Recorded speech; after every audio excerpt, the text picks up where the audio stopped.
We've got a charged atmosphere for two rivals in the East Division. It's the Moonshine Throwdown. Marshall and Western Kentucky. Intercepted by Key, and Key has one man and beat. A nice cut move. Edwards can't get him.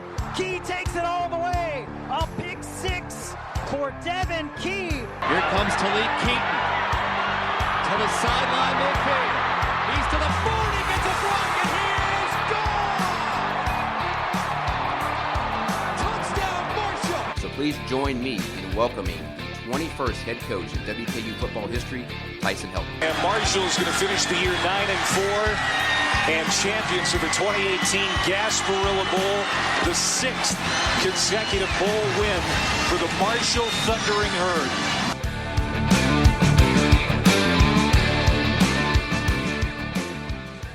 Welcome back to the Moonshine Throwdown podcast.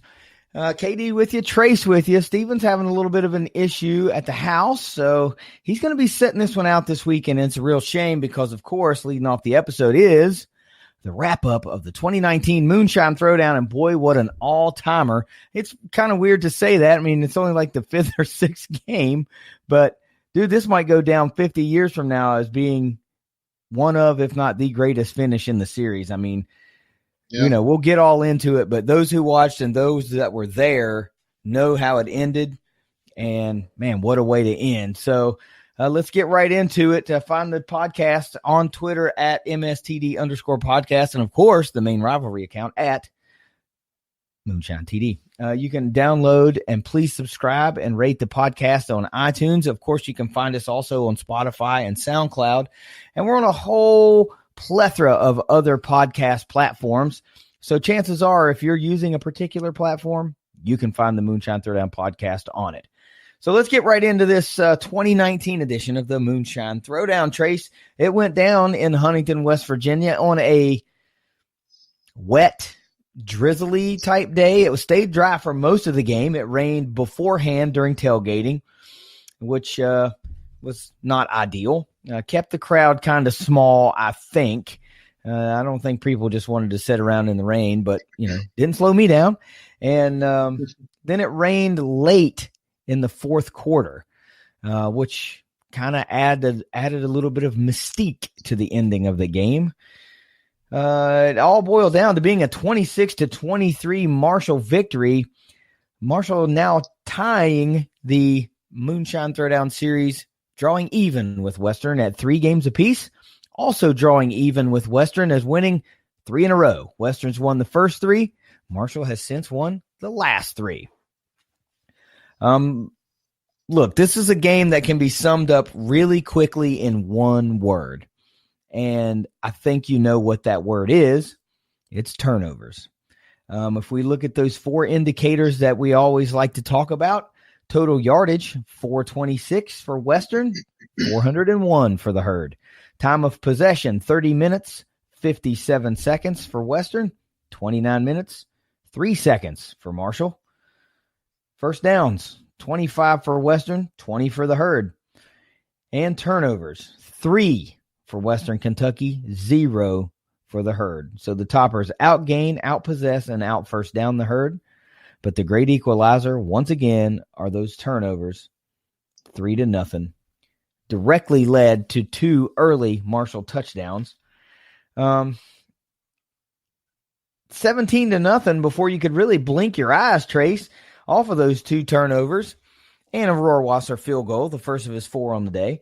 I mean, an uncharacteristic type, I don't know what it was, trick play-ish from second play of scrimmage for the Toppers that leads to an interception in which Marshall goes down the field and gets a touchdown. And then it's a fumble after that Marshall recovers and goes down the field and gets a touchdown. So right off the bat, I'm thinking, oh, my goodness, Western's got to get something going because this is all Herd, and it is looking like it's going to be a blowout. But the Toppers do right the ship. They answer in a pretty big way with a 33-yard Gage Walker touchdown run.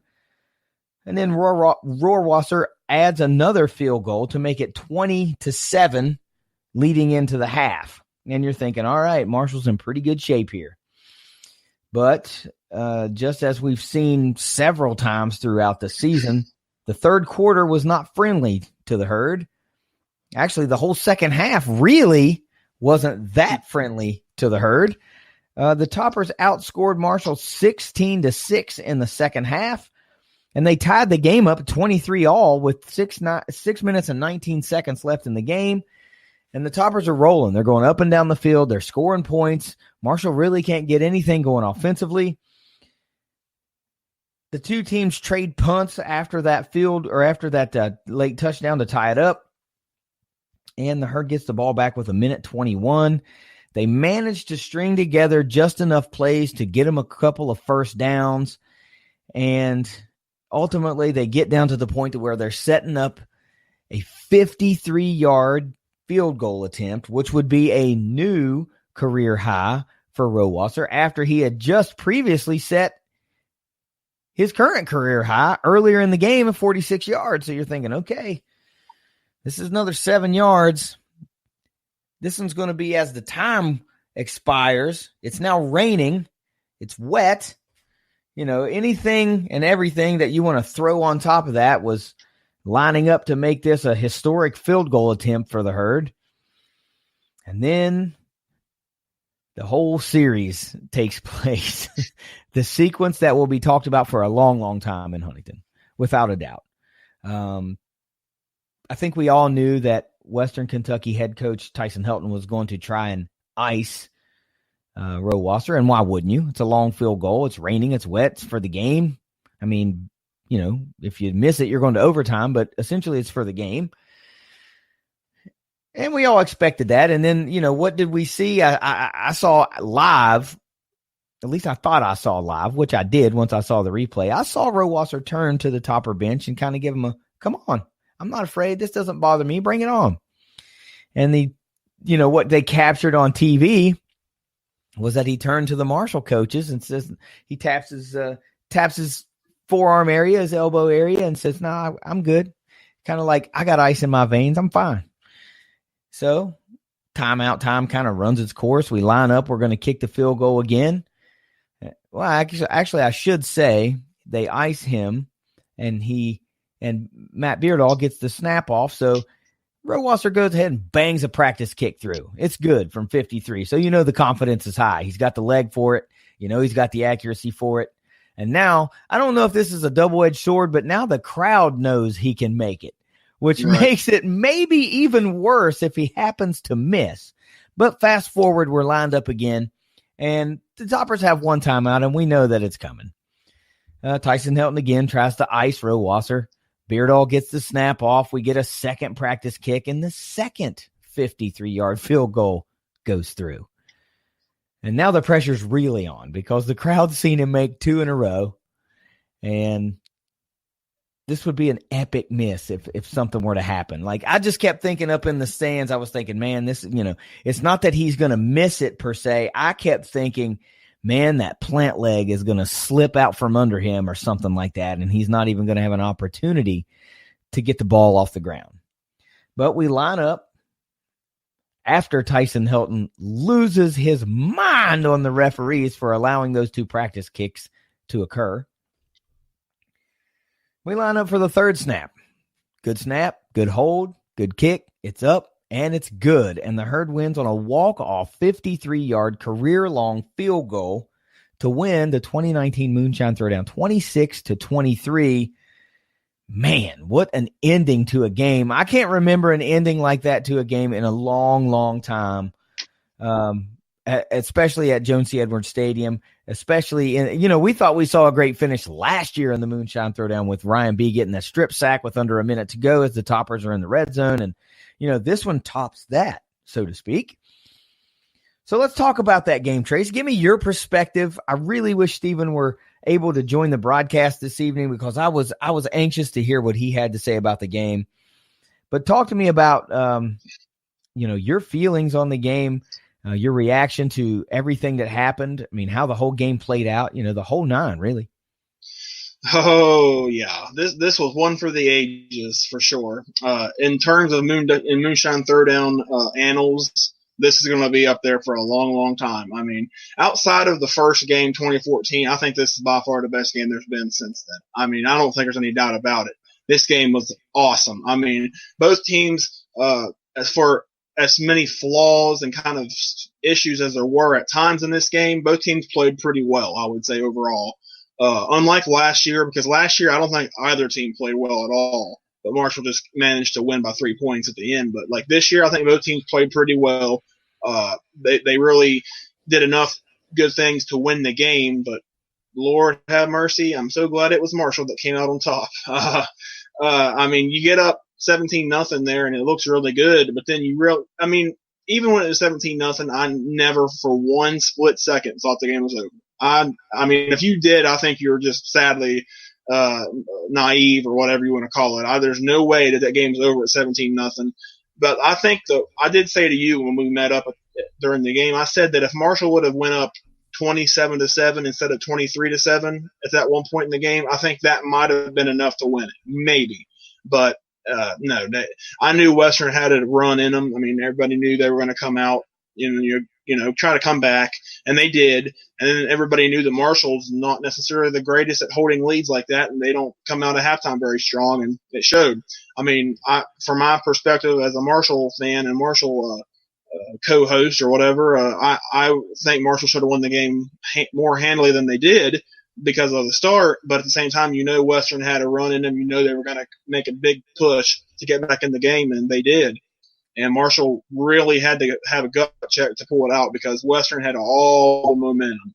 I mean, after Marshall punted it to them, it was 23-23. I was sitting there thinking Western's going to go down and score right here, take the lead. They're going to win it right here. All the momentum was headed in that direction. Then Marshall got a big third down stop. They stopped them I think it was like 3rd and 2 or something. They stopped them on a run play, got the ball back, and then it was Justin Rohrwasser for the win, for the brand. Justin Rohrwasser, epic. I mean, that's the first walk-off, so to speak, field goal winning kick at Marshall since 2013 with Justin Haig against FAU on the road. And I think the one before that, the most recent one before 2013 was 98, I think, when they played South Carolina. So there's not very many instances where Marshall has walk-off field goals for the win. I mean, it just doesn't happen very often. And I had never seen it happen in Huntington before. And it was the fact that it was 53 yards. It looked like, last year and earlier in this year, you didn't even know if he had the leg for that kick. And thankfully he did it. He did it. He made the same kick 3 times. And I was sitting there thinking, these first 2, he'll make them because, they don't count. But then the third one, watch him miss it and it go to overtime. But, man, Justin Rohrwasser, GOAT status for going out there nailing that kick, telling Western Kentucky coaches, bring it on. Good Lord, what a GOAT. I mean, epic stuff. I mean, you got to love it. And you got to love it. Yeah, this very well may be the second biggest field goal kicked at Jones C. Edwards Stadium to 92. Win a game. Yeah, since Willie Merrick hit one for the national title. I mean, I don't know that there's been a walk-off kick in Jones C. Edwards Stadium since then. There may have been, but it doesn't come to my head right off the bat. And I don't think there has been. I mean, that's a long time between walk-off kicks, to be honest with you. But look here, you're all in the herd. I'm going to tell you what I saw and what I thought. I was standing up there and talking with some friends from Western Kentucky at the time, and the herd was up big 20-7. And, I was standing up there when Furman Silva got ejected for targeting, and disagreed with it. Even those fans that I was with did not think that was targeting. They thought, man, the kid's just trying to make a play. The quarterback's falling down. He's aiming for the numbers, and then all of a sudden the numbers is where the helmet is, and he's got called for targeting. The saving grace for that for Marshall was that occurred barely with time remaining in the first half. So the duration of the game against Western should be all the time that Silva misses. But I was telling those guys then, hey, man, it's 20-7. Historically, Marshall has not been very good this season coming out in the second half. Don't worry about it. Western's going to have opportunities to get back in the game. And they sure did. And not only did they get back in the game, it took them most of the second half, but they tied the game up. So, the resiliency that this Hilltopper team has I mean, it's a little bit of Marshall not being very good in the second half of games, and particularly in the third quarter, but the resiliency that this team had by going down big, 17 to nothing, 20-7, and fighting all the way back to get it tied. Now, yes, they came up short, but Ty Story took massive hit after massive hit and kept getting back up. He didn't come off the field, didn't miss a play. I mean, Omari Cobb lit him up in one of the cleanest, hardest hits I've seen in a long time. And he popped right up, man. I thought for sure he was going to be slow getting up and have to miss a play. And by God, he got right up. Gage Walker made big run after big run. He slashed the herd for big gainers, big touchdown runs, clutch touchdown runs. I really don't know why Western went away from the run as early as they did to try other things, because it was working.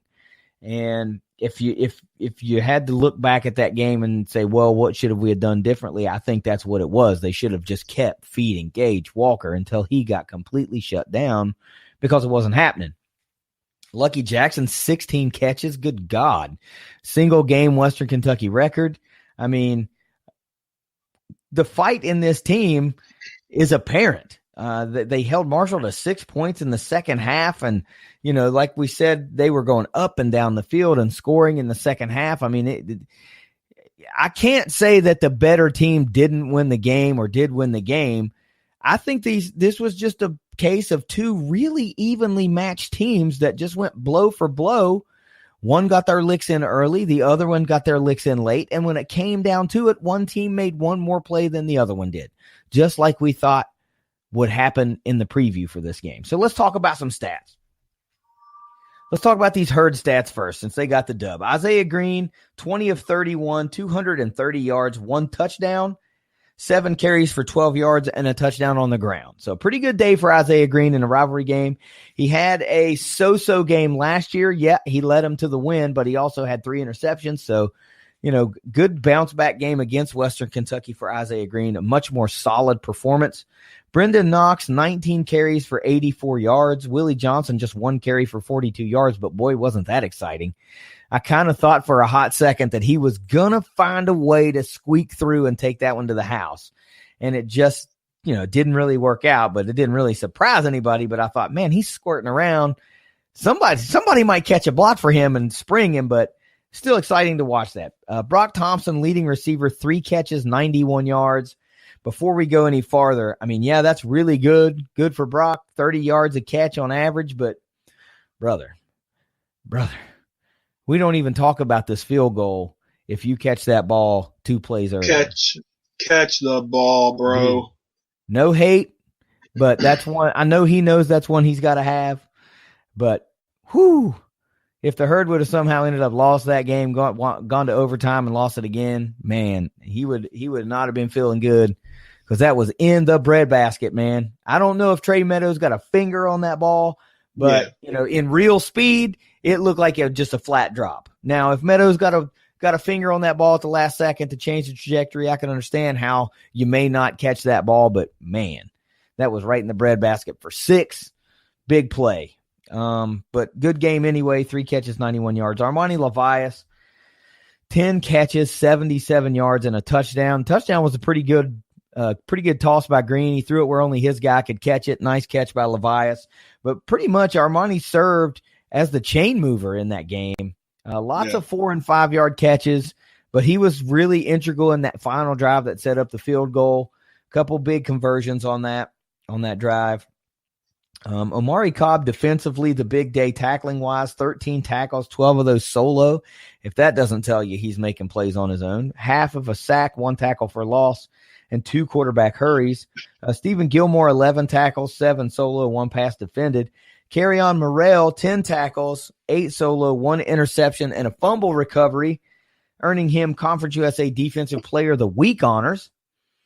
And Marquise Couch, just 6 tackles, 3 of those solo, but hey, 3 sacks and 3 tackles for loss. Not really sure how Morrell edged out Couch for straight up Defensive Player of the Week. They honestly should have been co-Defensive Players of the Week, because those 3 sacks were pretty big.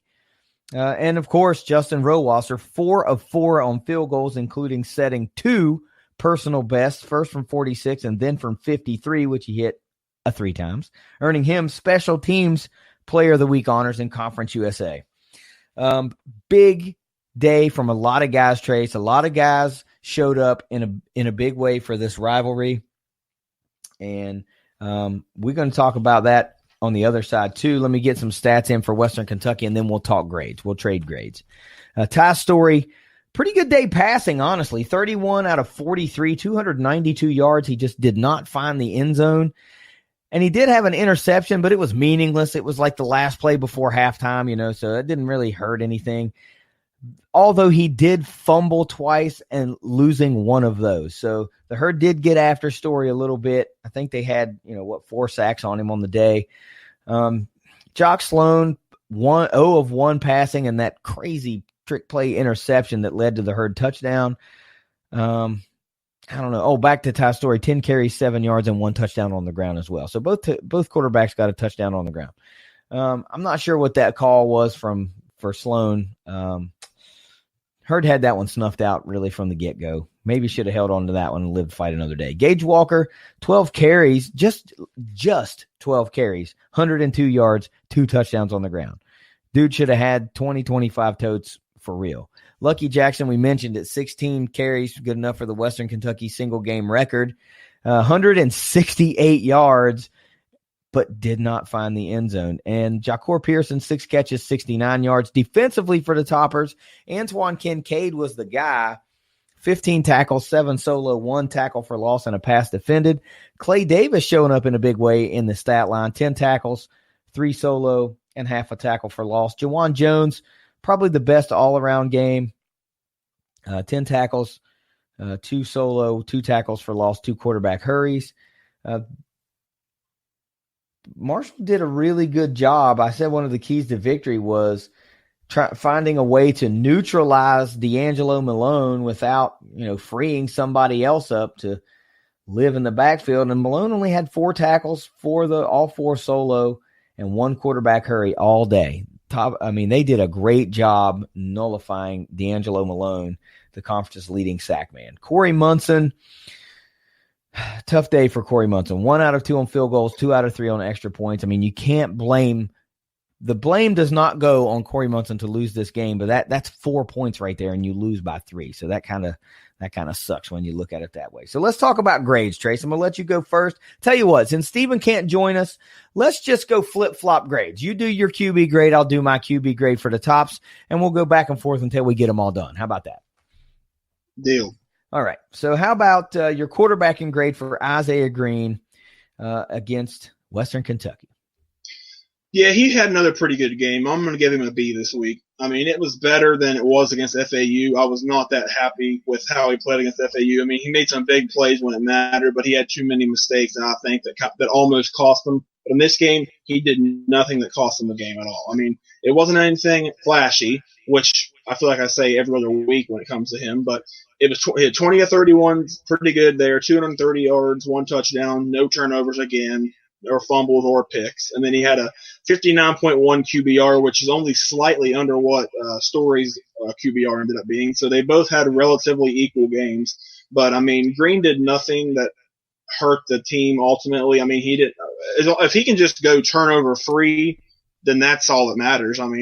Even if he doesn't have a great game statistics, if he doesn't turn a ball over, then that gives Marshall an infinitely better chance to win a game than if he turns it over. That's just how it is with him, because they can do enough other things to where they can, pick up the slack if he's not having a great game. But if he's turning the ball over, it doesn't matter. They're going to lose most times. So he didn't turn the ball over. He had a pretty good game, did a couple things with his feet there, made a couple nice throws, a couple errant throws that, almost could have been picks. But, that's just stuff that happens game in, game out. So I'm going to say B for Isaiah Green. No, it's fair grade. You're right. Took care of the ball. That's ultimately what you want him to do. For me, Ty Story had a pretty solid game. A few things you'd like to see cleaned up. I'm giving him a B-. A lot of passing yards, really good completion percentage. Got to start finding the end zone a little bit more consistently, though, through the air. The interception I said before was meaningless. It was the last play of the half. It doesn't really matter. Didn't hurt anything. Although he did fumble twice and lost 1. So that goes against you because that directly led to a Hurd touchdown. Did get another one in on the end zone on the ground. So, a little bit of a bounce back effort. It's a mixed bag for Ty Story this week. That's why he's getting a B- for me. How about offensively as a whole, Trace? Yeah, offense as a whole, I'm going to give them a B as well. I mean, it started out on fire. They started out, that first quarter was by far the best overall quarter I think Marshall's played all year on all sides of the ball, and offense included. They were really playing well. They capitalized on those 2 turnovers. They went down the field. They scored. They moved the ball really well. But then, unfortunately, in the second half, they just started slowing down like they tend to do way too often. They scored 26 points, had 401 total yards, pretty good balance, 230 passing, 171 rushing, no turnovers. Won the time of possession by a little bit, but they still won it. But like I said, that fast start gave way to a lackluster finish at times on and off there. I mean, they ended up scoring, 6 more points after going up 20-7, but it's you expect to see more. I know they expect to do more, but unfortunately, they just have an issue with coming out of halftime and being able to put up points sometimes. They did a pretty good job against FAU outside of the third quarter. They scored quite a bit in the fourth quarter, but they got to come out at halftime stronger because eventually, once they start playing some good teams, obviously Louisiana Tech's coming up in a couple weeks and, whoever. So they're going to have to come out stronger in the third quarter. But offense, overall, I think B's fair. It is fair, but I think I would like you to acknowledge what this Hurd offensive line did, only giving up 1 sack to a very, very good Western Kentucky defense. As a matter of fact, I'm glad you cleaned me up there a couple of things. I think I said in the open that that Western outpossessed Marshall, and it's actually Marshall that outpossessed Western Kentucky. Slightly. Yeah, and also I was looking at when I gave you those D'Angelo Malone stats just a second ago, 4 tackles for all 4 solo. I was actually looking at the 2018 game stats. They're actually a little bit better than that this year. 4 tackles, just 2 of those solos. So, he had to get in on a couple. Same amount of tackles, but he wasn't doing it all himself this year. So you got to give props to that Hurd offensive line. They did a great job. If you'd have told me that Brendan Knox only had 84 yards on 19 carries and didn't find the end zone, I would have wondered if Marshall would have won the game. But still, they did a good job. How about offensively for the Toppers? I got them as a B. I mean, yeah, they scored 23 points. That's something that we've come to see from Western Kentucky. We know they don't light up the scoreboard, a whole bunch, but 23 points is kind of right on par. But 3 turnovers, man, you got to get rid of that. That is totally the difference in this game. You get rid of those turnovers, and this is an A+ effort for me. So how about defensively, Trace? What do you got? Defensively, I think they were a big catalyst for the win. I'm going to say B+ for the defense. I mean, this is the 3rd straight week that they have absolutely been in the backfield, making quarterbacks' lives miserable. This is the 3rd straight week. This is now 19 sacks in the last 3 games, having another 4 sacks in this game, plus 6 TFLs, plus 7 quarterback hurries. I mean, just consistent pressure. And even when Story wasn't going down sack-wise, he was still going down after he got rid of the ball, and he took some shots, and it definitely rattled a lot of what he was trying to do out there. But looking at it a little broader scale here for the defense, they only gave up 23 points. That's usually winnable number of points to give up defensively. 3 turnovers forced. Well, you could call them forced. The strip sack was obviously forced because it was all in the pressure, and then the interception was kind of just a bad throw and a trick play. But 3 forced turnovers, if you want to say that. 426 total yards allowed. They kind of gave up quite a bit of yardage, but a lot of they played a lot of bend but don't break. And I mean, ultimately it was enough to win. And then the zone defense that they play on and off a lot. I haven't been a fan of that this year, and I wasn't a fan of it in this game. It gave Western way too many easy completions. They just took those 5 to 10 yard routes all day long. And that's a lot of Story's yardage was from those 5 to 10 yard cushions that Marshall played and just giving them easy yards. I mean, that helps get offenses in rhythms, and it did in this game as well. But I mean, defense definitely was solid. Western's kind of they kind of played methodical offensively. I would say they kind of didn't play real fast, and that kind of helped their calls out to keep the ball and try to go down the field and string some drives together. But Marshall, when it came down to it, they made some big stops when it mattered. Like I said, that final defensive possession that they had where Western had it 3rd and short in a tie game. They snuffed it out and stopped them, forced a punt, and that led to the Warwasser field goal eventually. So defense they weren't perfect. They weren't outstanding, but they definitely were a big reason that Marshall won the game. So B+.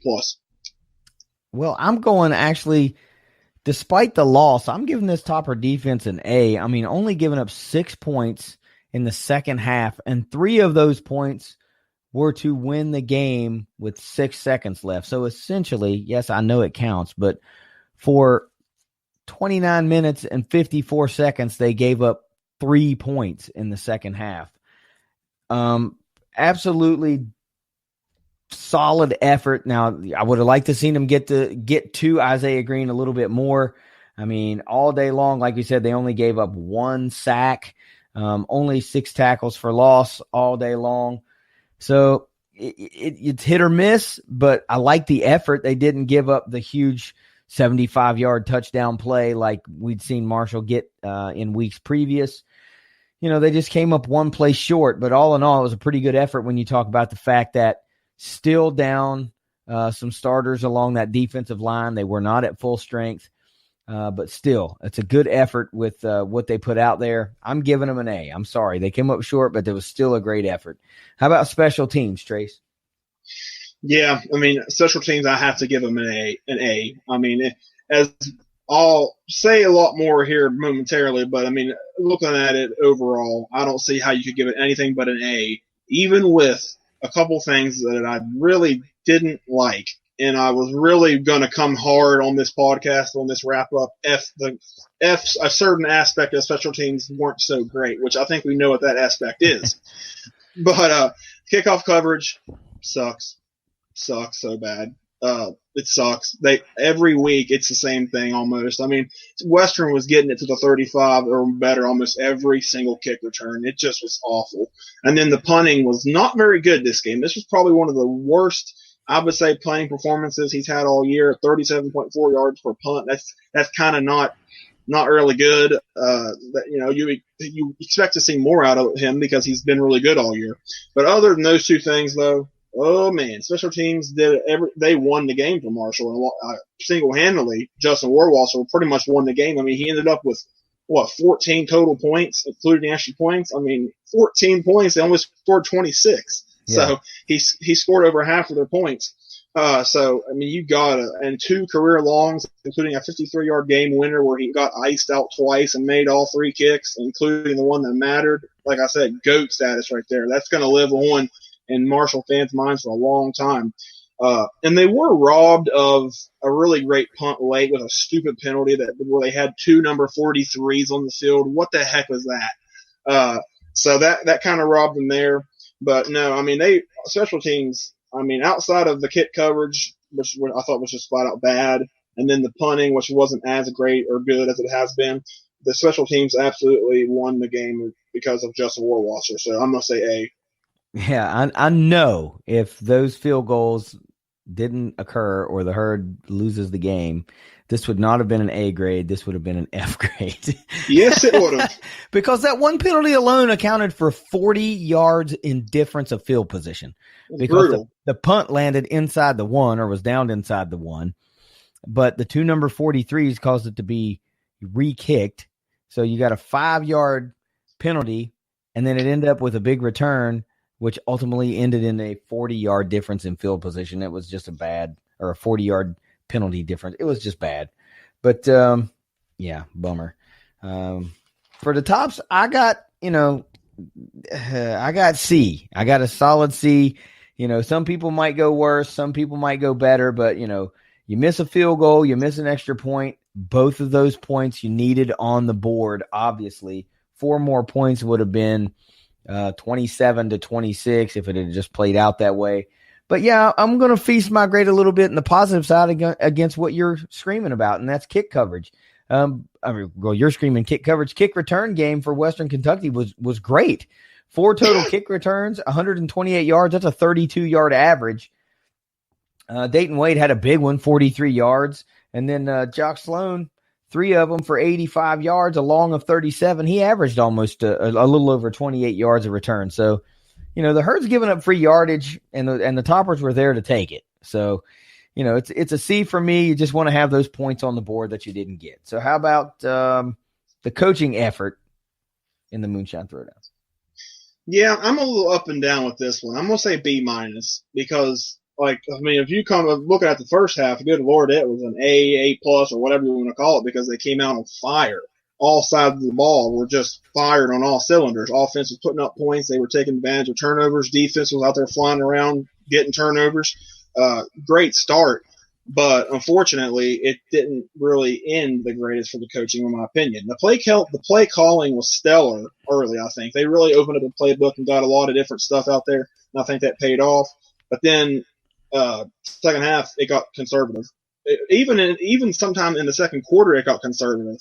And I said to you, and I was saying to everybody around me, or at least my friends I was with, they played not to lose. They got up 17-0. Or 20-7, 23-7, if you want to call any of those scores. They got up by those scores, and then they started playing not to lose. The offense lost a lot of its creativity. There was just very little there. It was very vanilla. It was just so basic. And when you play not to lose, the end result is you usually lose. So, and I think that they would have lost had it not been, obviously, for Justin Warwasser going out there and just having the game of his life. It was just too conservative, and I think a lot of people see that, and a lot of people have called him out on that. I didn't, like I said, the soft defense zone kind of stuff. I'm not a fan of that, but I understand, because they really didn't give up any big plays to them. A lot of it was just kind of intermediate stuff, but I still don't like that personally. The conservativeness of the play calling almost cost them. And then that penalty. I was thinking about that penalty where there was 2 number 43s on the field. They apparently, I read in Chuck Landon's column, now I don't know about the accuracy of this, but I read in Chuck Landon's column that they had 2 43s on special teams the whole game, or most of the whole game. So why did it take the refs that long to call it? That's one way to look at it. But the other way to look at it is, how can you do that the whole game and not one single coach points that out or sees that? So I don't really know. That's just a weird little thing that you don't usually see. So I'm not going to get too into that, but that's very strange. But coaching had a lot of good and some unfortunately bad. So I'm going to say B-. Well, I'm a little bit more harsh, I guess, on the coaching grade for the Tops. I give them a C. I really can't understand why they abandoned the run as early as they did, or why they got cute with the trick play so early in the game. Gage Walker looked like he could have ran for 200 yards if they wanted to give him enough touches. He was just not necessarily unstoppable, but he was breaking off fairly big runs. You get a run of 33 for a touch, you get one of, 16 yards for a touch, and you had several other big runs. Only 12 carries and you top 100 yards, you're doing something right. Yeah, the trick play I don't get. I understand icing the kicker. That's cool. I don't have any problem with that. I don't have any problem with doing it twice in a row. What are the odds the kid's going to bang a 53-yarder 3 in a row? Odds are pretty slim. You would think that, the third one is going to go against you or with you or whatever. But I don't know. The offensive game plan was working, and then they went away from it, and when they went back to the run, it was working again. I understand the fact that they were taking what the defense was giving them, because Marshall was giving them a first down every 2 plays, it seems like, with 5 and 6 yard pass plays. So why not take it? But you weren't getting into the end zone through the air. So keep it on the ground. That's where you got your touchdowns. But anyway, it was not a bad effort. It was just an average effort to me. So overall, what do you got for the Herd? Overall, I'm going to go B+. I almost went down to a regular B, honestly, but then I thought, this is too big of a win. This was too thrilling of a win to only say B. I'm going to say B+. If you look at it, offense did some good things, obviously. Defense did some good things. Special teams did some good things, you could say. So, all sides of the ball did good things, and, they played a pretty good game. It's just you want to see them come out stronger in the second half and the third quarter. That eventually that's going to come back and bite them big time, I think. Hopefully it doesn't. But, how if you let teams hang around, that's when they come up and bite you. So they kind of let Western Kentucky hang around in this game too long, when they could have potentially put the game away, and it almost cost them. So, but one of the points of victory I said, or one of my statements or whatever I said that Marshall was going to out-physical Western Kentucky. I think they out-physicaled Western Kentucky. I mean, looking at it from the trenches, offensive line created some good running lanes. They ran the ball well. Brendan Knox had a good game. Isaiah Green didn't get touched hardly at all. I think you said one sack they gave up against a talented D-line for Western Kentucky. And then if you look at Marshall's D-line, they got a lot of pressure. They had 4 sacks. They did a lot of good things. And they neutralized Malone, who, to use one of Steven's favorite sayings, y'all were slurping on Malone pretty hard before this game. He was kind of non-existent, so that was really good from Marshall's perspective to neutralize him. So I think they won the trenches and they out-physicaled Western Kentucky, and that was a big key to the win. But, I mean, like I said, though, I mean, when a kicker gives you 14 points out of your 26, that's really good for the kicker, and that's really good for your team ultimately more times than not. So epic win, thrilling, just amazing win, amazing game, B+ overall. Well, look, you were talking about the points to win, and I had to go back and find these things. And I just want to go through them real quick, my points to victory and how they really lined out. For the Herd to win, I said I didn't get Knox must have 125 and 2 touchdowns. We didn't get that.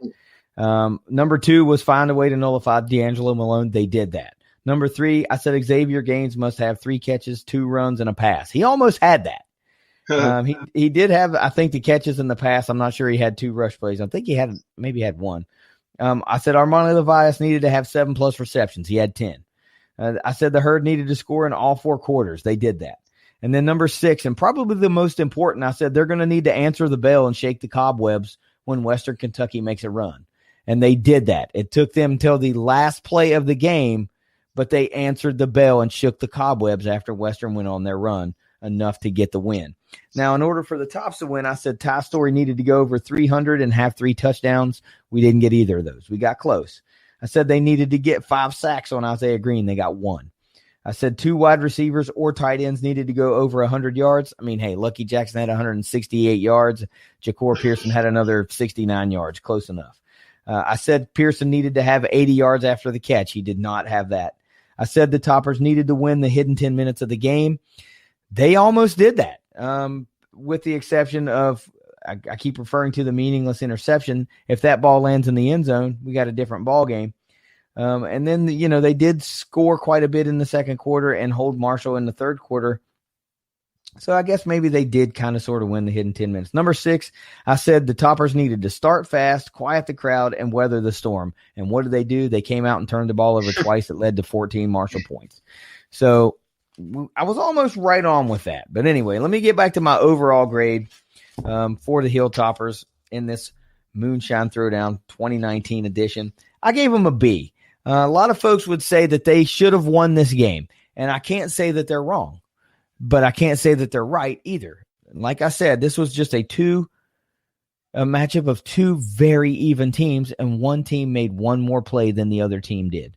They made a valiant effort coming back and not just getting down and staying down. I mean, they got up. They got punched. They got punched hard, and they got up and fought back. And it took almost the whole game to get even. 6 minutes left in the game, they drew even. So it was a constant, deliberate, concerted effort to get back in the game and ultimately tie the game and put themselves in a position to win. And they did that. Had they stopped Marshall on that first down play when they took the ball over with like 1 minute and 20 seconds left, they had the timeouts in hand that they could have forced a punt and had the ball with pretty good field position and maybe been able to get Corey Munson 1 more shot to win the game.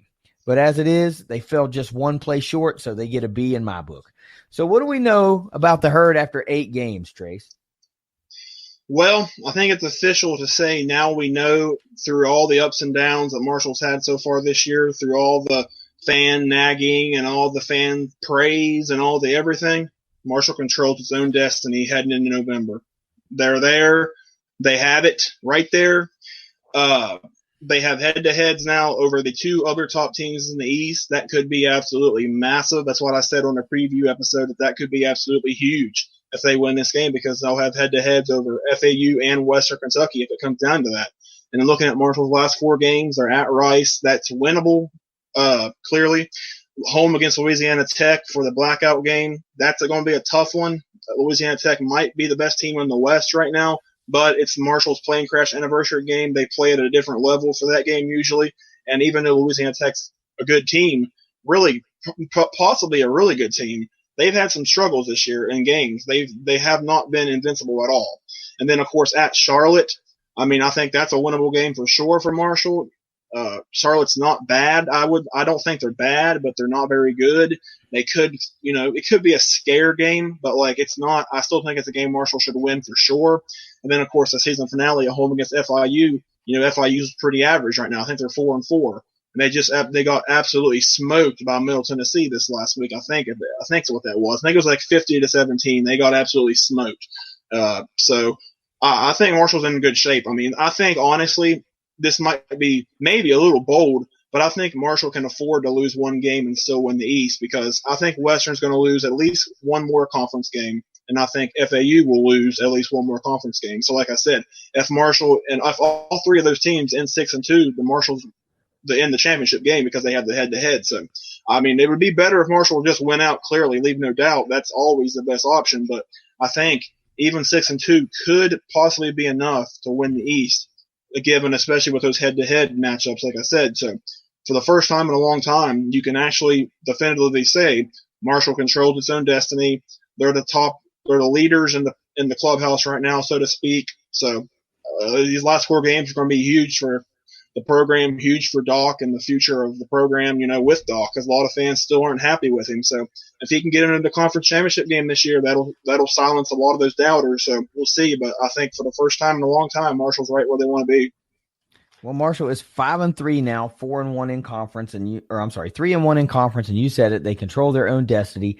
They are not quite in first place yet because Western has one more in the win column. So if they both win out here in 2 or 3 weeks, when Western plays its final out-of-conference game at Arkansas, then the Herd will finally move into first place all by itself. So we just got to let time take its toll. But for all intents and purposes, Herd's in first place because they got the tiebreaker over the number 1 team right now. So let me tell you what I know about Western Kentucky after 8 games.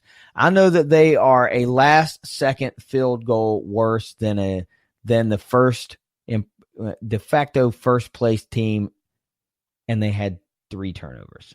Same as with Marshall when they played Middle Tennessee. They were a few points worse than that team, and they turned the ball over essentially 5 times to close the game out. So Western is not out of the race by any means. They're just going to need a little bit of help. They're going to have to handle their business the rest of the way out. Their margin of error has gotten extremely thin as far as representing the East goes as we sit and record right now. They're going to have to take care of their business and hope that Marshall, catches one on the chin. A lot of folks are now saying, oh, that's it. The Tops are going to fold. I won't say a lot, but a bunch of people on my timeline say, that's it. The Tops are going to fold. They won't win another game. Give me a friggin' break. This team will be bowl eligible. They've got 5 wins. If you think they're going to go on a freaking 5 or 6 game losing streak, you're nuts. No, they're a good team. They are a good team. And some of their own fans are saying that, it's like, yeah, the schedule does get harder. We've been beating that drum for the last couple weeks, but they're going to get at least one more win. I mean, it's asinine to think that they won't win one more game. Give me a break. This team. Go ahead. Go ahead. Oh, sorry. I was going to say, I want to add one more thing to that because I tweeted this at Conference USA BBS, the account we all follow, great Conference USA follow on Twitter. I tweeted them a while back. I think it was last week that I think Western's going to have a very, very similar 2019 season to what Marshall had in 2017. And I'll sum that up, describe that. Marshall started that year 6-1. They were absolutely on fire. Their only loss was a very competitive loss at North Carolina State, who ended up being a 9-win ACC team with a lot of NFL talent. They were 6-1. Everybody said Marshall was going to win the East. They had it. It was looking good. And then they started running into tougher teams at the end of the year. They finished 1-4 to end the regular season. They finished 7-5, cap it off with an 8-5 bowl win. Western Kentucky, very similar. 5-2 start, looking good, 4-0 in the East. Everybody says, well, look at Western. They're the surprise team in the conference, which they still are, in my opinion. But they're the surprise team in the conference. They have the East won. Well, schedule gets tougher, starting with Marshall week, and they lost to Marshall, and there's still tough games remaining. So I actually predicted that Western's going to finish the year 7-5, and that in 6-2, I think that'd be 6-2 in the East or something like that. I think they're going to lose one more conference game, and then I think they're going to lose to Arkansas. Or whatever the situation is, I don't know. But I said 7-5. I guess that'd be 6-2. So I don't think that, like I said, I think they're a good team, but I think it's very similar parallels to Marshall 2 years ago and Western now. So we'll see if that plays out. But that's kind of my Nostradamus prediction. So we'll see if it comes true or not. Well, if you're a Herd fan, absolutely what you're pulling for Western to do is beat FAU, which we'll preview here in a few minutes, and then close out the season beating Middle Tennessee State. Yeah. That's what you're wanting if you're a Herd fan. But look, that's what I know about Western Kentucky. They're a good team. They're not out of the race. They need a little bit of help, and they got to handle their business. They will go bowling. Tops are 5-3, 4-1 on the season, half a game in first place in the East right now. But you know, they lost a tough one. They gave up a big tiebreaker. So, all right, we got games to preview. So hang with us on the other side of this break. We got FAU coming to Bowling Green, and we got the Herd taking that long flight to Houston for a game against 0-8 Rice. It's the Moonshine Throwdown podcast. Justin Rohrwasser to try to win it for Marshall from 53 yards out. It's got the leg. It is good! And the perfect season continues for Justin Rohrwasser. 11 for 11 in the biggest kick of his life. Welcome back to the Moonshine Throwdown podcast. It's preview time. We're going to start in Bowling Green, Kentucky, where the Toppers look to avenge this Moonshine Throwdown loss to Marshall by welcoming in equally dangerous Florida Atlantic. The Owls are 5-3 on the season, 3-1 in conference. And according to the Power Index, the Toppers are a little bit of a home dog, but according to Vegas, it's a toss-up game. Power Index likes FAU 57% chance to win. Vegas currently has the game -1. So essentially, it's a toss-up. The Owls lead the all-time series with Western Kentucky 7-3 and have won the last 2. FAU's scoring on the season about 33 points per game, 32.9, and the Toppers are allowing just 18.9 points per game. Something has got to give, Trace. This is absolutely the matchup of a fairly potent FAU offense against a really stingy FAU or Toppers defense.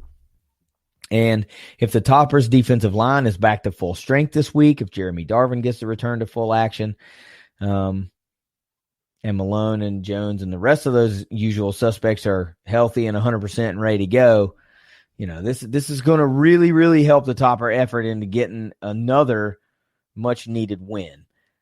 If the WKU run game is going, I really like the Toppers' chances to get a win. FAU has proven that they will give up big runs, lest we forget Brandon Knox going 220 against them a couple of weeks ago. Players to look out for FAU. Quarterback Chris Robeson, 6'1", 200-pound sophomore, 172 out of 271, 2,131 yards on the season, 15 touchdowns, just 4 picks, Trace. A couple of running backs you need to look out for. Malcolm Davidson, the leading rusher, 5'10", 205-pound freshman, 61 carries, 364 yards, 5 touchdowns on the ground. Equally dangerous, though, Larry McCammon, 5'11", 200-pound freshman, 82 carries, 278 yards, and 6 touchdowns on the ground. 11 touchdowns on the ground from those two running backs. Trio of wide receivers, actually a trio of receivers, 1 tight end, 2 wide receivers. Of course, we talked about him in the Herd preview and wrap-up. It's tight end Harrison Bryant. He's the go-to guy, the 6'5", 240-pound senior, the NFL prospect. 38 catches on the season, 577 yards, and he finally found the end zone, Trace. Wide receiver D'Angelo Antoine, 5'10", 188-pound senior, 37 catches on the season, 437 yards, and 4 touchdowns. And wide receiver, John Mitchell, the 6'4", 220-pound senior, 26 catches, 394 yards, 4 touchdowns on the year. A couple of defensive players, both linebackers you need to pay attention to if you're a Toppers fan. Linebacker Rashad Smith, 6'1", 220-pound senior, 56 tackles, 25 of those solo, 2.5 sacks, 2 interceptions, and a forced fumble. Pretty good all-around player. Not to be outdone, really, is linebacker Akili Leroy, 5'11", 235-pound junior. He's holding his own, just 1 tackle behind. 55 tackles on the season, 33 of those solo, 4.5 sacks, 1 interception, 1 interception, and 2 forced fumbles. These guys really are mirror images of one another's stats. Look for them to be all over the place when they take the field on Saturday. Trace, look, we both know that this is basically an elimination game from the Conference USA East race. The loser is going to have a tiebreaker or have lost the tiebreaker to the 2 teams above them. So I don't know how much help they're going to need in order to squeak through the crack to represent the East. But, if you're Western and you have lost the tiebreaker to Marshall and FAU, your chances for a conference title are minuscule at best. You're going to have to win out and hope they lose at least 2 more games. So this is one you better show up for. And not that they ever wouldn't show up for a game on purpose, but this is a big one. You need a bounce-back effort. You need a lot of energy from your crowd. You need to make big plays. You need to feast on Chris Robinson. Get this defensive line back to what they were doing and go out there and just get a win. I mean, prove to your fans, to yourself, to the conference that you're just as good, if not better, than you showed against Marshall, and come out and beat FAU the way that the Herd did. Eliminate Florida Atlantic from the Conference USA East race because they are a very dangerous team. So let's talk about what the Toppers need to do to win this game. And I just said it. My number 1 point is the defensive line needs to return to playing the way that we've seen them play every other week, essentially, except for last week. They didn't play bad last week. They just did not live in the backfield like we're used to seeing. They held Brendan Knox in check mostly, kept him out of the end zone, kept him under 100 yards, but they only got 1 sack on Isaiah Green. They're going to need a lot more of that on Robinson to hope to get a win against FAU. Going to need to rack up some tackles for loss. You're going to need to set the edge and try to keep everything in the teeth of the defense coming back to the middle of the field. That's where they're at their strongest. Number 2 for me, Gage Walker needs to mirror the effort put forth against Marshall, except he needs to have about 10 to 12 more touches. 12 carries for 100 yards isn't going to do it, but 25 carries for $160, $180, 3 touches on the ground, that'll probably do it. Worked for Brendan Knox when the Herd came to town. I think the Toppers need to go +6 in time of possession too. The less opportunity that the Owls have to possess the ball and put up yardage and points, the better. Lane Kiffin is, to his credit, which I really don't like to do, he's pretty good at coming up with a scoring drive when he needs one. So the more you can keep them off the field, the better. And number 4, 2 simple words: prove it. Prove that you're one of the better teams in the Conference USA, not just the Conference USA East, but the entire conference. Prove it.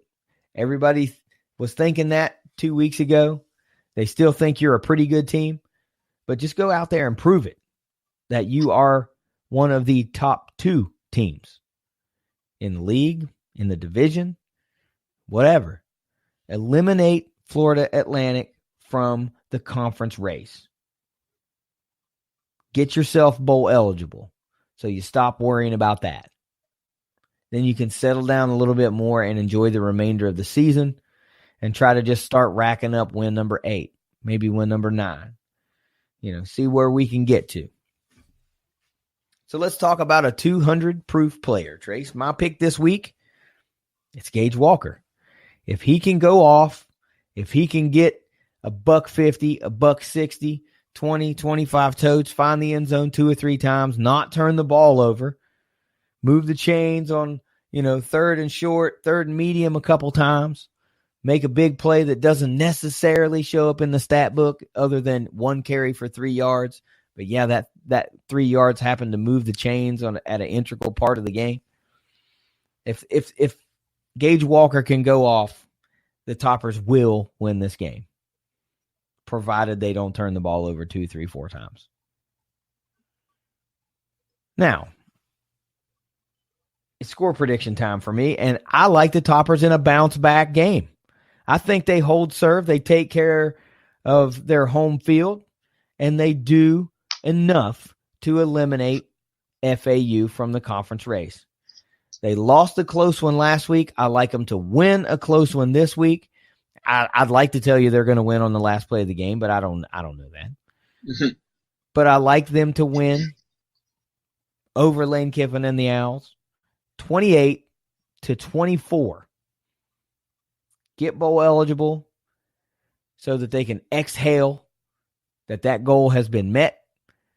Stay in the Conference USA East Division race. Put a little bit more pressure on Marshall to beat Rice. And plug along and live to play another week. Now, let's switch gears, Trace, because the Herd is going to fly all the way out to Texas, in a place where they are not generally their best. And that's not a recent thing. That has spanned years and several head coaches and multiple teams. It's not just against Rice. It's not just against UTEP. Not just against UTSA. I mean, Texas is not kind to the Herd. As a matter of fact, the Herd lost to Cincinnati in the state of Texas once. Yep. But this week's a little bit different. Rice, 0-8, 0-4 in conference. Woof.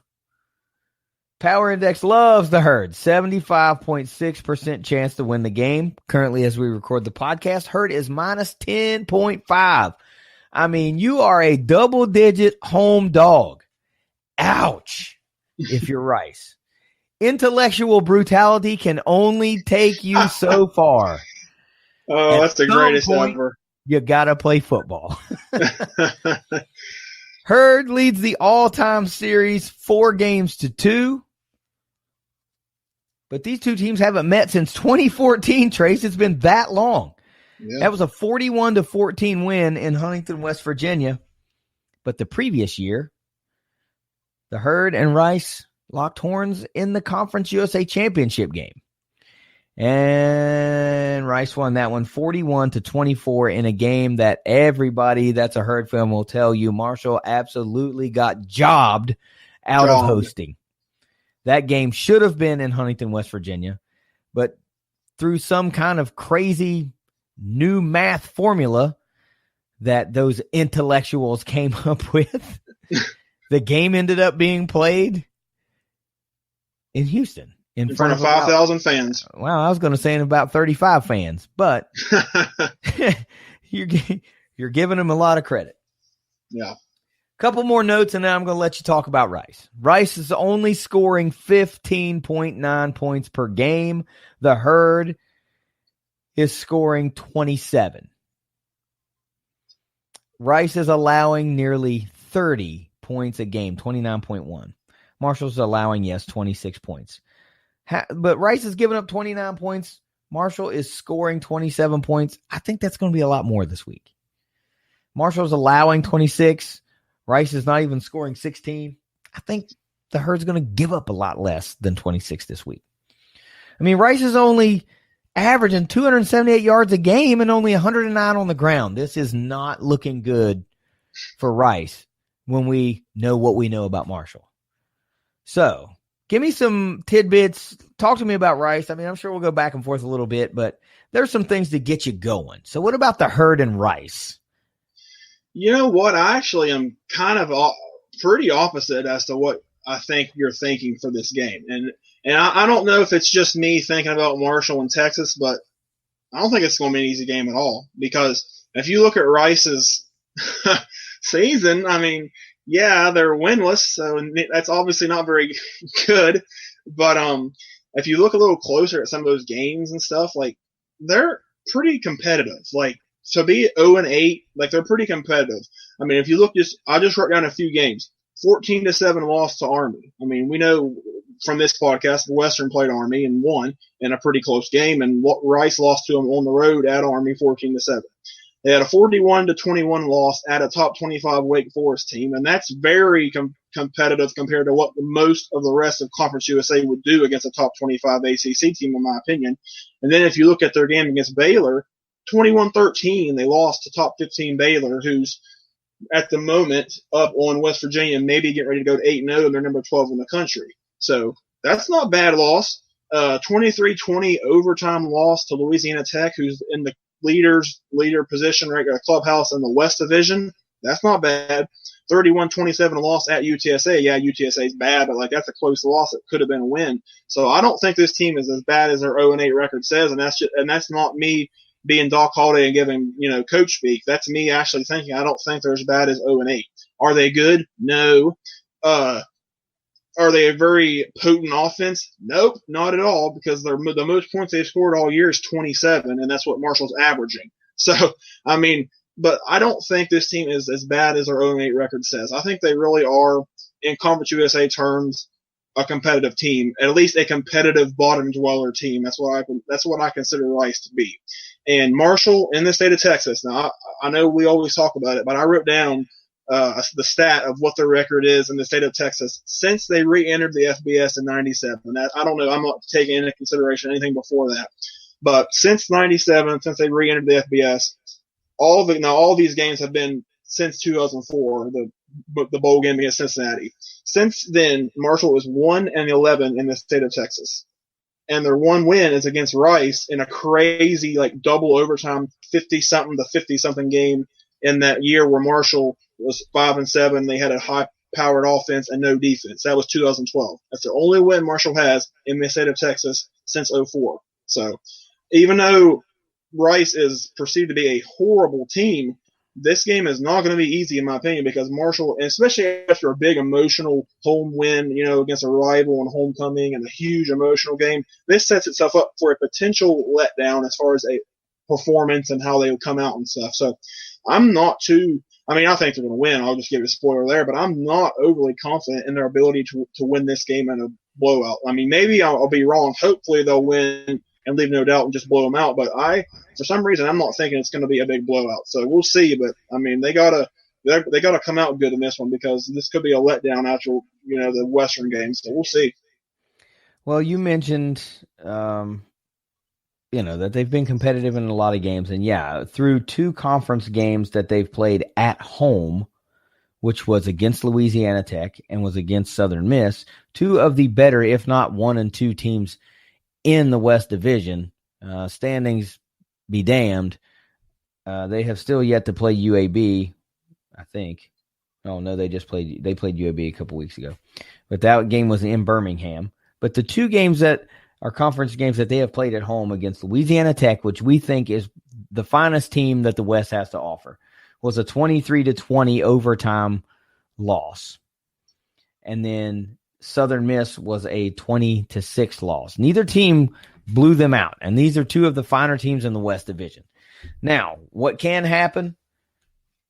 Marshall could absolutely go in there and run into a buzzsaw, because you're right. It's a big emotional game. They just got done with a rivalry game, and now they got to fly all the way out to Texas, where they play historically bad. Rice is already 0-8. They can't go to a bowl game. They're not competitive in the conference. They have, they're got to be hungry to get win number 1, and boy, wouldn't they like to knock off the first place team in the Conference USA East Division. So they have absolutely nothing to lose. They could throw everything in the kitchen sink at the Herd, and nobody would bat an eye if they lost. But if they win, that's going to set the conference on fire, because all of a sudden the East Division race is wide open again. Now, what needs to happen, of course, I tweeted it earlier with some fans as I was going back and forth, is that the Herd needs to go in there and hang about 50, never let Rice be competitive, never take their foot off the gas pedal, and just get the heck out of the game and get back to Huntington with a very impressive win against a team that's inferior to you that you should blow off of the field. That's what needs to happen. Will it happen? We haven't seen it. Doc Holliday likes to start playing the clock game as soon as he gets up by 17 points. Sure does. And that's not me taking a knock at Doc, because if you're watching the Marshall games and you don't believe that's happening, you're crazy. Crazy. We just saw it this past weekend. The Herd goes up 20-7 or 17-0. And he starts running clock in the second quarter. Everybody saw it. So it would be, in my opinion, it would be in Doc's best interest to step back, just let Tim Cramsey run his offense, see how many points they can put up this week. Just do it. Just see how many points they can put up. I know they won't do that, but it'd be nice if they did. So let's talk about some players to look out for. And I got to chuckle when I was writing some of these names down because it was just so Rice, Aston, Brad, Austin. It just sounds like, yes, we go to Rice. Quarterback. Now, look, forgive me. I doubt this dude's name is Wiley. Could be. But if it's Willie, it's only got one L. So it could be Wiley. Wiley Green, 6'3", 206-pound freshman, 75 out of 142 on the season, just 787 yards, 4 touchdowns, and 2 picks on the year. Running back Aston Walter, 5'8", 201-pound senior, 110 carries, 504 yards, and 5 touchdowns. A couple of wideouts. Brad Ronzer, 37 catches, 524 yards, 2 touchdowns. So weird. First leading receiver in yardage, second leading receiver in yardage, the exact same amount of yardage. The second leading receiver is Austin Trammell, 42 catches, 524 yards, and 2 touchdowns. Almost identical stat lines. 37 catches for one guy, 42 for the other. Both have 524 yards and 2 touchdowns. So take that for what it's worth.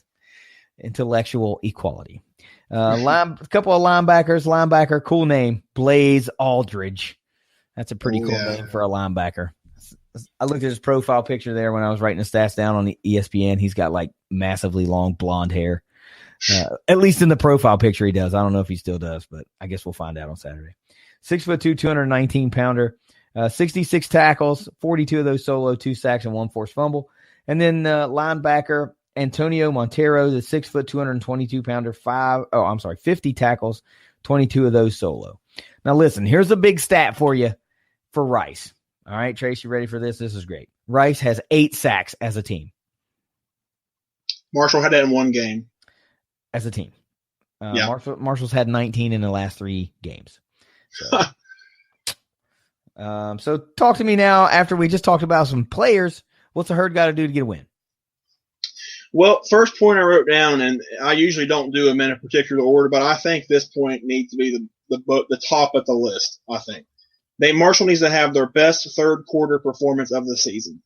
When you in a game like this, if you have a pretty good first half or if you have a not so good first half, you against a winless team, you have to come out and put your foot down in the third quarter, and you have to tell them you're not winning this game. You have to come out at a halftime strong, because if you let teams hang around, that spells doom a lot of times. So you can't let that happen.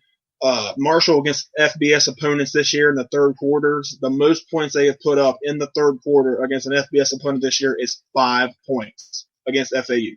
That is not going to cut it. If you're going to be a championship team, that's not going to cut it. And I don't care how you slice it up, how you look at it, that is not going to work. So I think Marshall needs to have its best third quarter performance of the season. I'd like to see maybe 14 points, 21 points, maybe. I'll get crazy and hope for it, but I think you got to have their best third quarter performance of the year, because this is a game where you need to come out in a halftime, no matter what the score is, and end it. Try to end it. This is a game you need to do that. Next point is, just don't beat yourself, because we've seen Marshall do that a lot over the years. I mean, a lot over the years. And they almost beat themselves against Western. They beat themselves against Middle Tennessee a few weeks ago. I mean, so many games year in, year out, Marshall does that.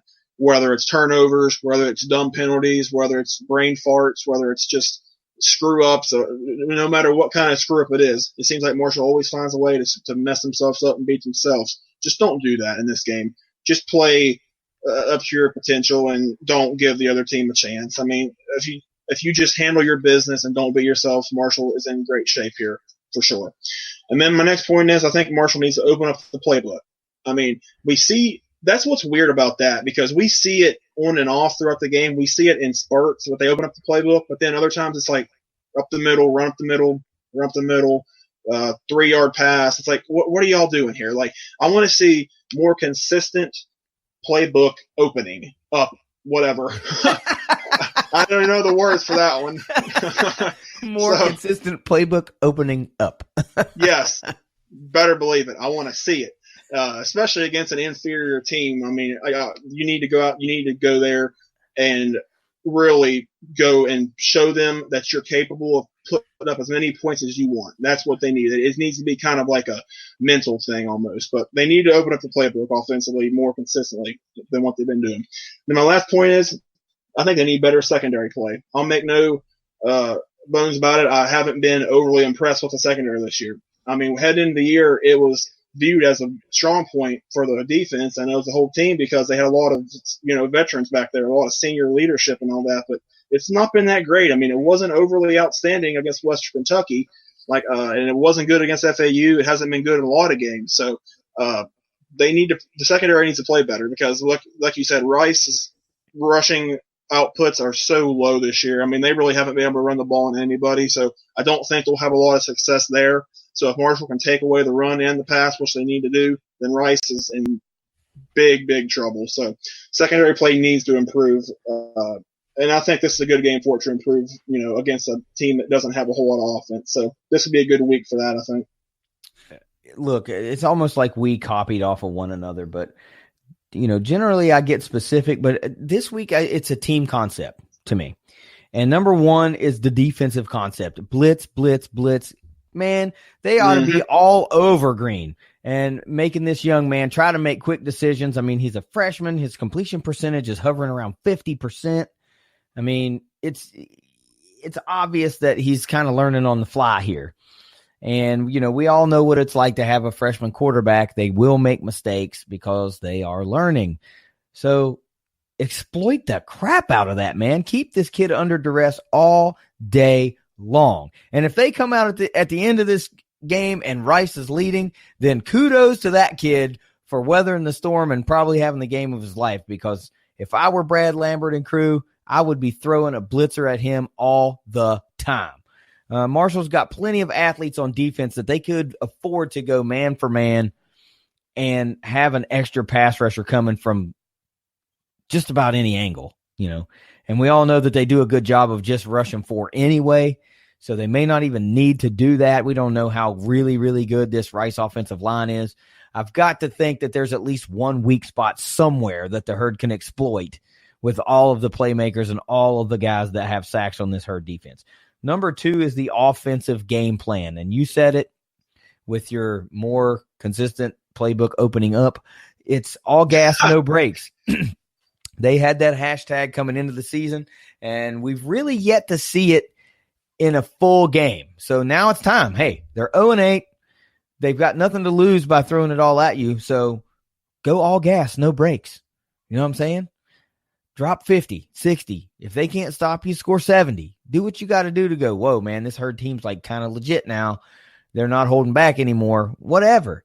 Number three, you said it. Stay out of your own way.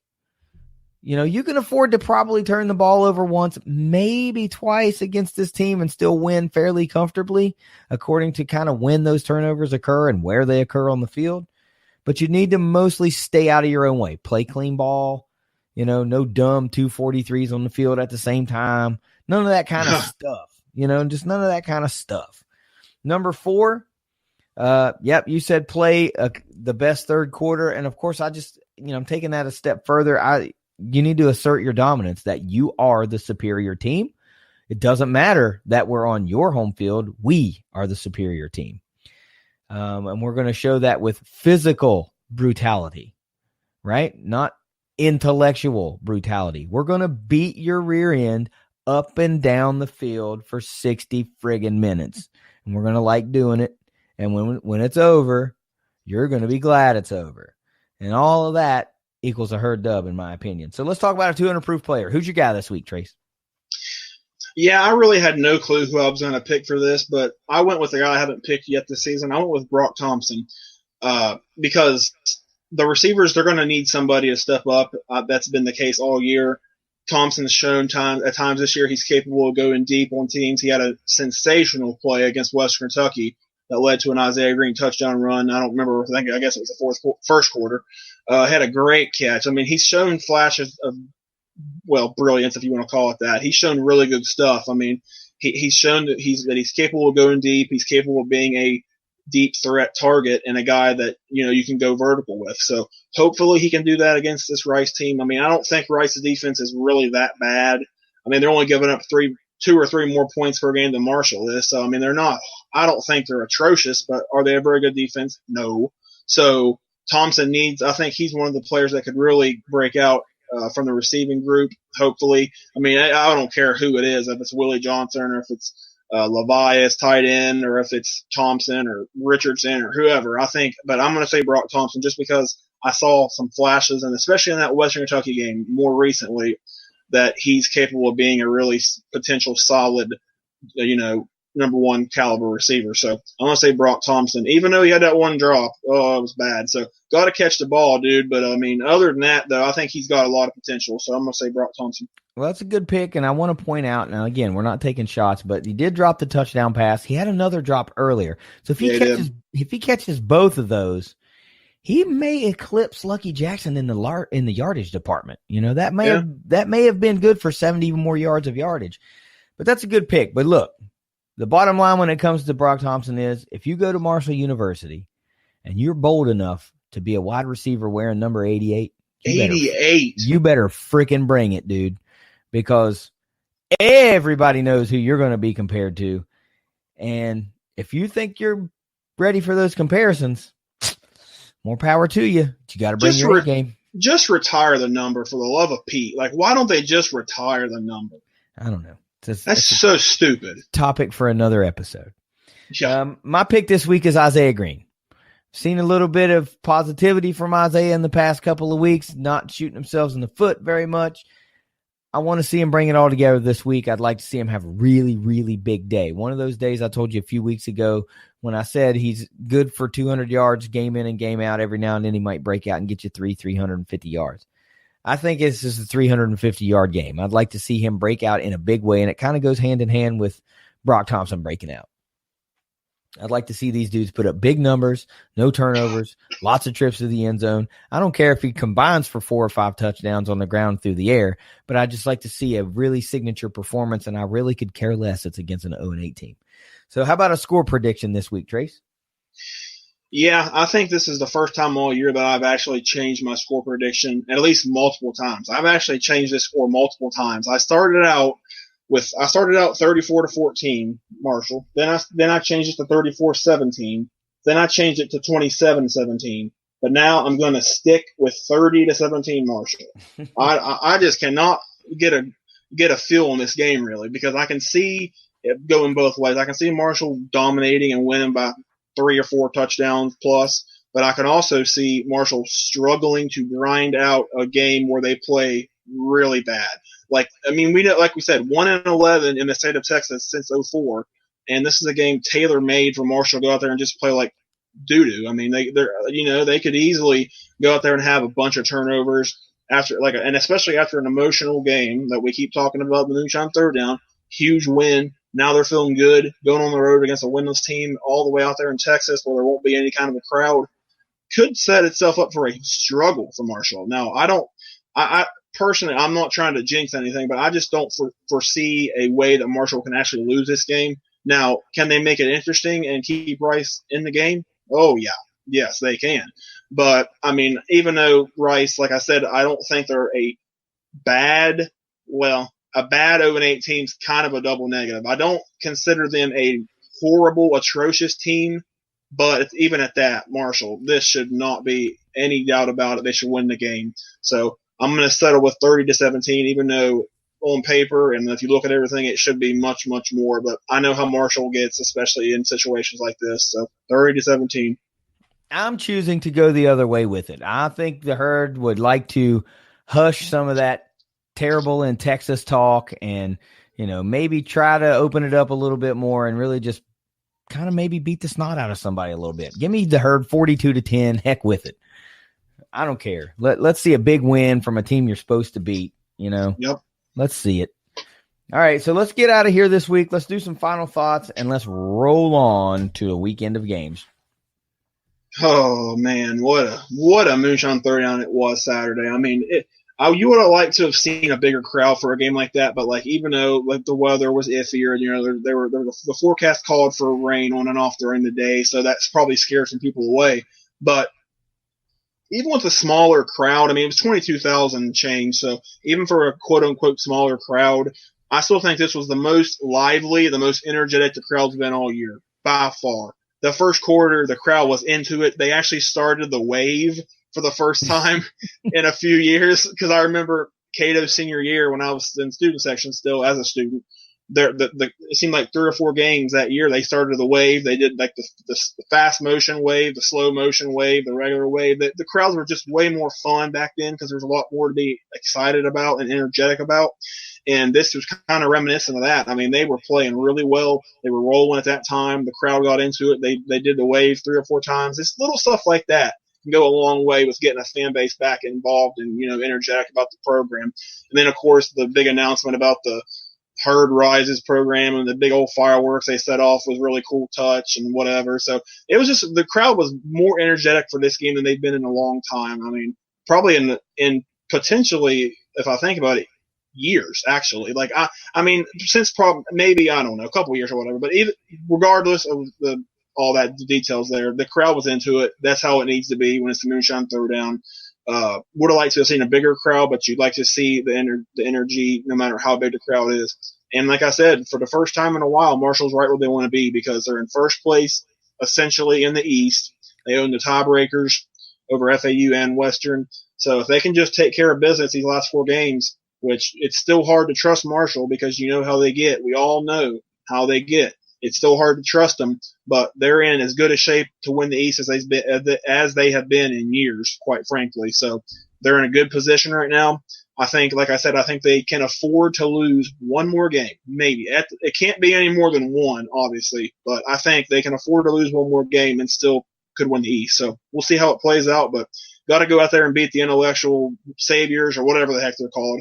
So you got to take care of that before anything else. So there you go.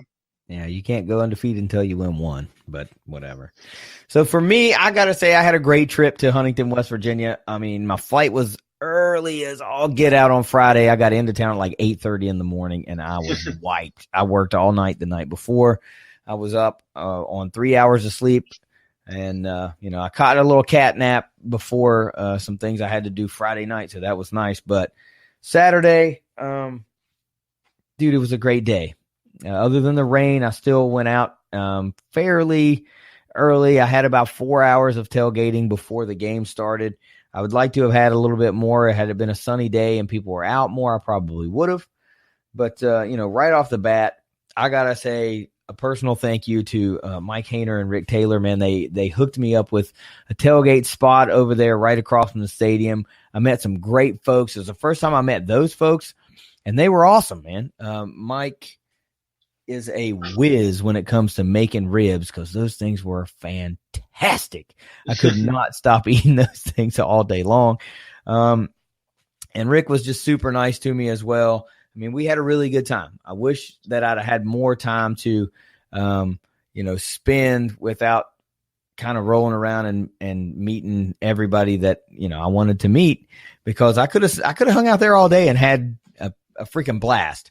But I met a lot of new people this week or at the game, and then I got to see some old friends that I've met in games past. So it was really nice. I met some of our followers, which was always cool. Of course, I knew Shannon Metz was going to be around, Shannon White Metz. So I saw Shannon, and she's always a fun time. She had a pretty decent sized tailgate going on. They looked like they were having a good time. Greg Hendricks was another dude I met for the first time, and man, they had a sweet tailgate set up, man. I mean, probably the nicest tailgate setup I've ever been around. I've never been to a tailgate where they had like beers on tap and like a full bar, and they had flat screens, and it was cool, man. They had a really sweet setup. So it was really cool to meet Greg. Ran into him once again after the game, just in passing. So it was really neat to see him and put a face with the name and all that kind of stuff. So I appreciate the hospitality, Greg. And then of course my Western buddies, it was really, really nice to spend some time with them up in the bleachers as well. And then at halftime, I actually brought them over to a tailgate, and we had a little bit of food and some refreshments and stuff before we headed back into the second half. But I got to shout out David Jost and Dante Key. They came over to tailgate with me, and then after the game, I ran into another one of my pals, Kent Witt. I wish I could have seen him before to get him over to the tailgate at halftime, but I didn't really know where he was at. But I'm glad I got to run into him after the game because I like those guys. They treated me really, really good the year before when the game was in Bowling Green, and I'm already looking forward to going back to Bowling Green in 2020. I think my wife wants to tag along this time because I think she's getting a little bit jealous of all the fun I'm having at these games. And to be honest with you, I'd like her to meet some of the folks that I'm interacting with all the time as well. But here's a couple of things that I thought was really, really cool. In the lead in of the game, I was watching a little bit of the replay. Again, they're talking about the locals calling it the Moonshine Throwdown, which I thought was so cool. Yes, and sir. Later on in the fourth quarter, they talked about it again and how the rivalry was unofficial. And AJ Hawk, who was a former Packer, me, I'm a Packers guy. It was really cool for AJ Hawk to be like, they just need to make it official, embrace it. The fans like it. And I'm like, hey, you're not wrong, AJ. I'm right there with you. Retweet. Yeah, that's right. So that was pretty cool. And then to take it one step further, how about Doc Holliday in the post-game press conference, Trace, calling it a rivalry game? So they got to let that one slip out if they don't want it to be considered as such. Doc sure said it at the post-game press conference. But here's the coolest thing that happened to me all weekend long. Are you ready for this? Mike Hayner says, come here. I want to introduce you to somebody. I say, okay. So we go walking over, and guess who he introduces me to? Marshall royalty, Red Dawson. That was so cool. I met Red Dawson this past weekend. That was really neat. I was not expecting that to happen. Such a gracious guy. I'm glad I got to spend a few minutes talking with Red Dawson because that was absolutely cool. And the only thing that was a downer about the whole weekend was my flight home. I was supposed to leave at 8:30 in the morning. I was at the airport at freaking 7:30. And I'll be god darn if my plane didn't take off until 2:00 in the afternoon. That was a bummer. But other than that, the weekend was great. I had a great time. Another great Moonshine Throwdown. Probably one of the best finishes we've seen in a football game for either of these two teams in a long time. And they just happened to be matched up against one another. Whew, I'm glad I could exhale and recuperate from the weekend because I just had too much fun. That is for sure.